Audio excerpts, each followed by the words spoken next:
My name is Nico and this is Cooking My Way, and tonight, no knead bread of goodness. Come find me on the web at www.cookingmyway.com. So we're going to give this one a try. This is very, very simple. Here I just have some flour, got a little bit of salt, a little bit of yeast. I'm going to mix that in. If you want to know the exact measurements, come to www.cookingmyway.com and I'll lay it all out there for you. I like to mix this up. You don't have to do this, but it's just how I do it. I like to mix it in before I put the water in. I just feel that you get a better mix that way.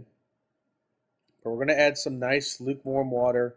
You don't want it too hot because you don't want to kill the yeast, but it can't be too cold or it won't wake the yeast up. And we're just going to stir this in. Now you really want to, this is going to be a sticky, wet mess. So a wooden spoon or a spatula like this, a silicone spatula where you can get, what's left on there off pretty easily is preferable. You can use your fingers. I love using my hands to cook with, but because this is such a wet dough, it's really just not that good of an idea because it's going to stick all over you unless you spray your hand with Pam or something. But this will take every bit of this, the flour that's in there up. So you just need to cut it out a little bit and keep mixing it up. It should only take you about a minute or two here, and you'll get get it all mixed in. And that's the best part. Then then it's done. All we gotta do is throw a little bit of saran wrap over top of it, and you're gonna let it sit for 24 hours in a draft-free place, and then we're gonna move on to the next step here. But that's the beauty of this is that all the kneading gone. This takes care of itself. Make it a day before you need to use it, a day and an hour or so. But as you see here, we're just covering it with saran wrap, and then you just want it in a draft-free place. It doesn't have to be overly warm, but you want it in a nice place.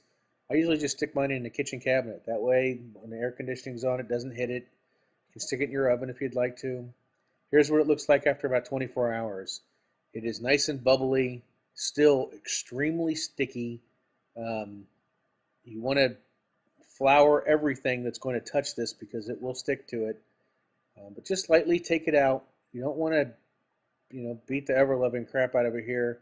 We are going to punch it down a little bit and fold it over on itself just to help redistribute everything. But you just want to be careful with this because this is a very light, and you'll see here, jiggly dough. It takes a little bit of confidence to handle, but it's okay. It's not going to totally stick everywhere, but once you have it on a well-floured board, you want to flour your hands nice. Flour the top of it just a little bit. You don't want to incorporate too much flour back into this because we have it really where we want it. But you need a little bit because it's, like I said, it's overly sticky. So all we're going to do is we're going to fold this into thirds. We're going to bring up a side here. We're going to bring up the other side. And then we're going to do the same thing with the top and the bottom. We're going to fold them over. You'll see I keep flouring my hands because as you can see how it was sticking to the board, this is extremely sticky dough.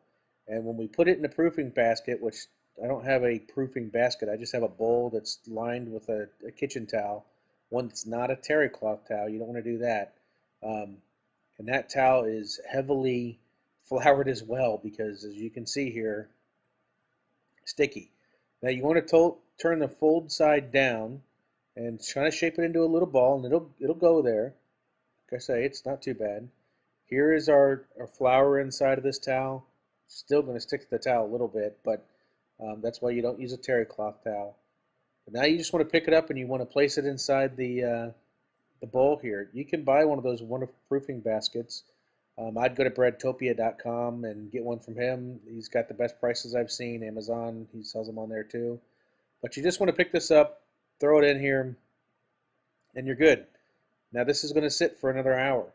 You just don't want to touch it. You just want to fold it over, let it rise again, and it's going to do its thing. So after about an hour, here we go. We're going to transfer this over. It's kind of a mess, but it works out really good. It's surprising. If it sticks to your towel a little bit, just help it off. It's not too bad. Now this pan, this Dutch oven, has been in the oven preheating. It's about 450 degrees. It is rocket hot. We're going to put the lid on it. We're going to put it back in the oven. And this is going to cook for about 30 minutes. with the oven. Now we're going to take the top off and we're going to put it back in there for about 20 minutes again. Now, the surface of this thing kind of looks like a lunar landing or something. There's you get some interesting uh, parts to it. It's fantastic bread. It's the first time I've ever made bread that I was really happy and would give to people. I mean, I would buy this in the store. It's so good. It's really easy to do. Give this one a try. Trust me, if I can do it, you definitely can. Again, everything will be on www.cookingmyway, and you all